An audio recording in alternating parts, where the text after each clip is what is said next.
Hello मेरे प्यारे दोस्तों, आप लोग कैसे हो। हम उम्मीद करते हैं आप लोग अच्छे होंगे। आज दीपावली, हमारे तरफ से हैप्पी दिवाली। आप लोग खुश होंगे। त्योहार के साथ साथ भी अपनी पढ़ाई भी करते रहना चाहिए। तो आज हम पढ़ने वाले हेनरी के नियम, हेनरी की सीमाएं क्या होती हैं, हेनरी के अनुप्रयोग क्या होते हैं, आज हम डिटेल से निपटारा करने वाले हैं। तो हेनरी के नियम क्या होते हैं, तो हेनरी के नियम के अनुसार आज पढ़ेंगे। हेनरी के नियम के अनुसार, हेनरी के नियम के अनुसार देखो, हेनरी के नियम के अनुसार जो होता है, हेनरी के नियम के अनुसार देखो, स्थिर ताप पर किसी स्थिर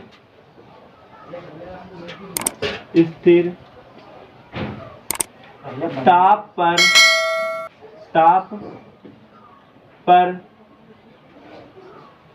किसी स्थिर ताप पर किसी गैस की द्रव में गैस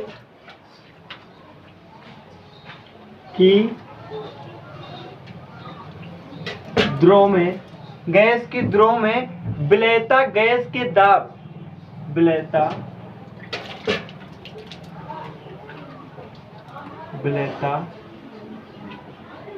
गैस के दाब विलेयता गैस के दाब के समानुपाती होती है। विलेयता गैस के दाब के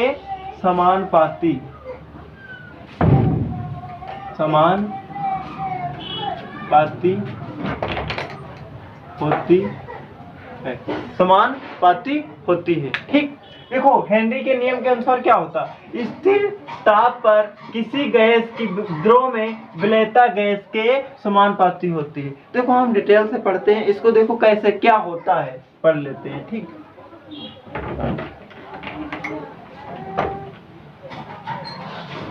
एक पात्र ले लेते हैं, इसमें हम विलेयता यानी कि विलयन भर देते हैं, जल की मात्रा इसमें भर देते हैं।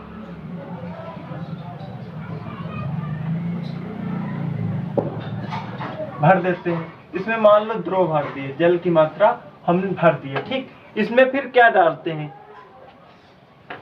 CO2 कार्बन डाइऑक्साइड इसमें डालते हैं। ठीक, इसमें घोलने की प्रयास करते हैं। ठीक, जितना इसमें गैस घोलेंगे उतना, जैसे कि लिखा स्थिर ताप पर गैस, इसमें हम CO2 जितना मिलाएंगे विलेयता गैस के दाब के, यानी कि जितना हम इसको गैस में छोड़ेंगे उतना ही घुलेगा, जितना इसमें दाब लगाएंगे उतना ही घुलेगा, जितना हम दाब कम करेंगे उतना कम घुलेगा। जितना इस पे हम CO2 मतलब कि जो गैस होती हम इसमें जितना डालेंगे उतना ज्यादा घुलेगी, और जितना हम कम डालेंगे, जितना दाब कम लगाएंगे वो कम घुलेगी।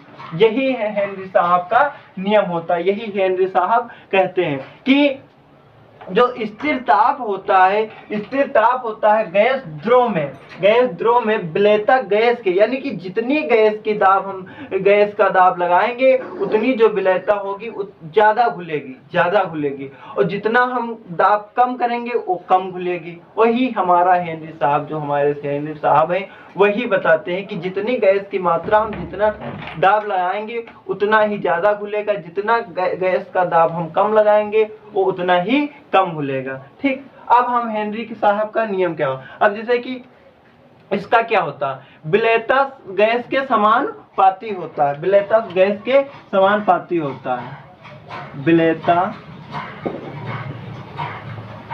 किसके समानुपाती होता है, गैस के समानुपाती होता है, गैस के दाब के समानुपाती होता है, गैस के दाब के समानुपाती होता है। ओके, अब इसका हम मैथ के नियम से पढ़ेंगे तो क्या हो जाएगा, यम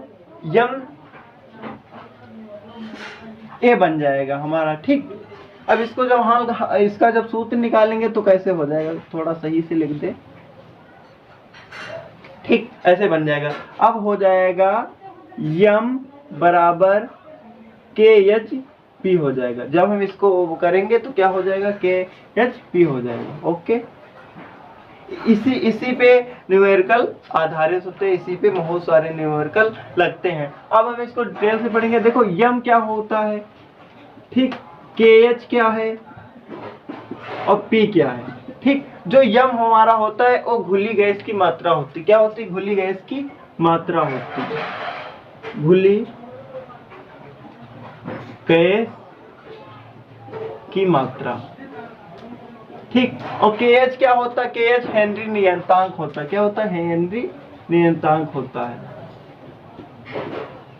हेनरी नियतांक होता है। और जब इसको हम CO2 गैस जब इसमें मिलाएंगे द्रव में, विलेयता में, तो इसका टेम्परेचर हो जाएगा, इसका टेम्परेचर क्या हो जाएगा, इसका टेम्परेचर हो जाएगा कांस्टेंट हो जाएगा, यानी कि नियत हो जाएगा, क्या हो जाएगा, नियत हो जाएगा, ओके।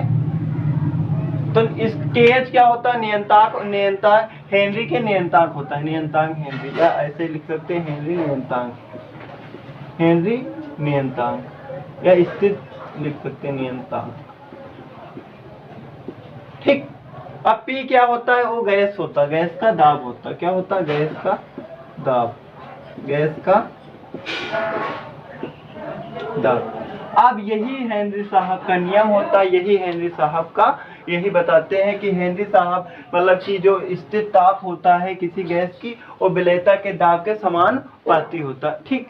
ये हमारा ये हेनरी साहब का नियम के अनुसार, ये हेनरी साहब का नियम हो गया। अब हेनरी साहब के सीमाएं क्या होती हैं, हेनरी साहब,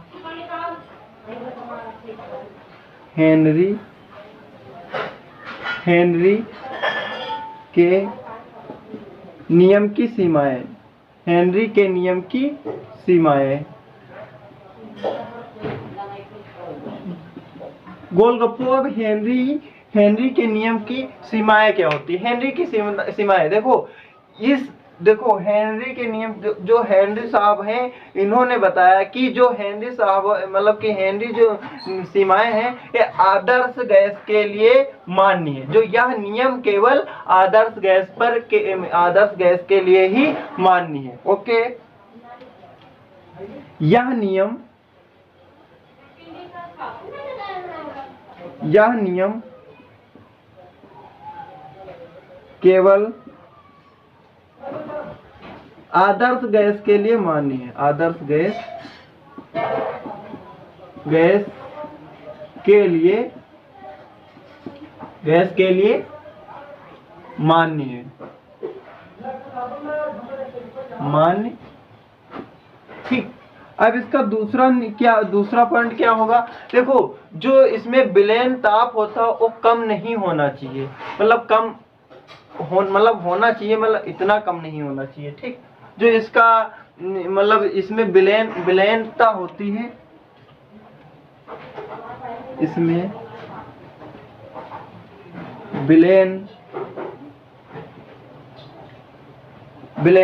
इसमें विलयन का ताप जो होता है, विलयन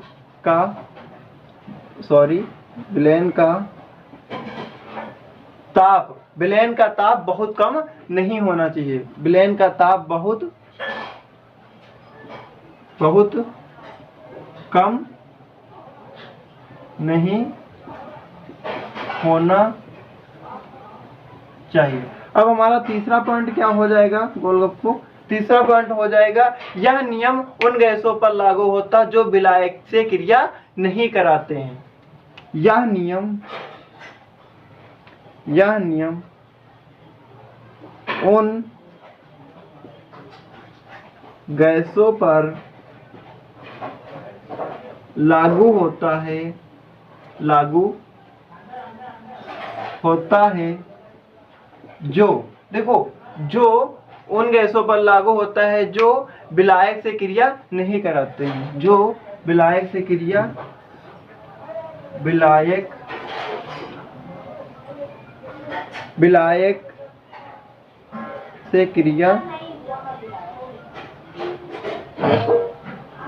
नहीं कराते हैं या नहीं कराते हैं। चौथा पॉइंट हमारा क्या हो जाएगा, देखो अब ये हमारे पॉइंट हो गए, ठीक। गैस की, अब देखो हम क्या पढ़ चुके हैं, हेनरी के नियम की सीमाएं पढ़ चुके हैं। अब हेनरी साहब के अनुप्रयोग, यहाँ कहाँ कहाँ इसका प्रयोग किया जाता है, हेनरी साहब के नियम का अनुप्रयोग। अब इसका हम अनुप्रयोग पढ़ लेते हैं। हेनरी के अनुप्रयोग यानी कि प्रयोग कहाँ कहाँ किया जाता है प्यारे बच्चों। देखो ज्ञान ऐसा होना चाहिए, ठोस होना चाहिए। हम ऊपर से यानी कि कुछ पॉइंट पढ़ ले तो ऐसे इससे कुछ पॉइंट पढ़ने से हमारा काम नहीं चलेगा। ओके, हमें डिटेल से पढ़ना चाहिए। जो ज्ञान होना चाहिए वो ठोस ही होना चाहिए। तो जो हेनरी साहब के अनुप्रयोग हैं, तो इन्होंने बताया जो शीतल पेय पदार्थ में जो शीतल पेय पदार्थ होते हैं उसमें इसका प्रयोग किया जाता है। अब शीतल पेय पदार्थ क्या होते हैं, जैसे कि जिसमें झाग उत्पन्न होती है, जैसे कि कोल्ड ड्रिंक वगैरह में और बियर वगैरह में झाग, जब ढक्कन खोलो तो उसमें झाग उत्पन्न यानी कि निकलती, उसी को शीतल पेय पदार्थ कहते हैं। तो इसका प्रयोग कहाँ करते हैं, इसका प्रयोग शीतल पेय पदार्थ में करते हैं। शीतल पेय पदार्थ में, ये एक नंबर पॉइंट हो गया। अब दूसरा क्या होगा, अधिक ऊंचाई पर ऑक्सीजन के टैंक में, जैसे कि हम पहाड़ वगैरह पे चढ़ते हैं तो वहां पर जो ऑक्सीजन हमारी होती है वो कम हो जाती है। जितना हम ऊंचाई पे जाएंगे उतनी वहां पे ऑक्सीजन जो होगी वो कम होती जाएगी। तो हम टैंक के यानी कि टैंक होता है जो पीठ वगैरह पे देखे होंगे कि रखते हैं लोग, तो जितनी ऊंचाई होगी उतना वहां पे टैंक यानी कि ऑक्सीजन जो गैस होगी वो हम टैंक वगैरह में भरे रहते हैं, फिर वहां पर वो काम करती है। ठीक, तो हम कहाँ अधिक ऊंचाई पर ऑक्सीजन टैंक के रूप में करते हैं इसका प्रयोग। ओके, अधिक ऊंचाई पर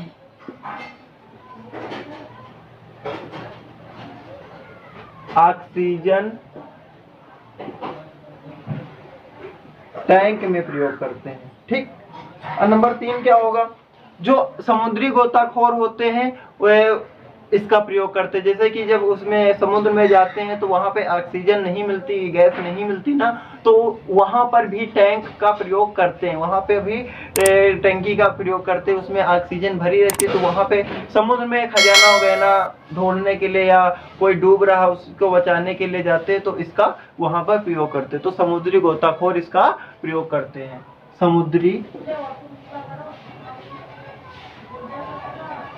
समुद्री गोताखोर इसका प्रयोग करते हैं।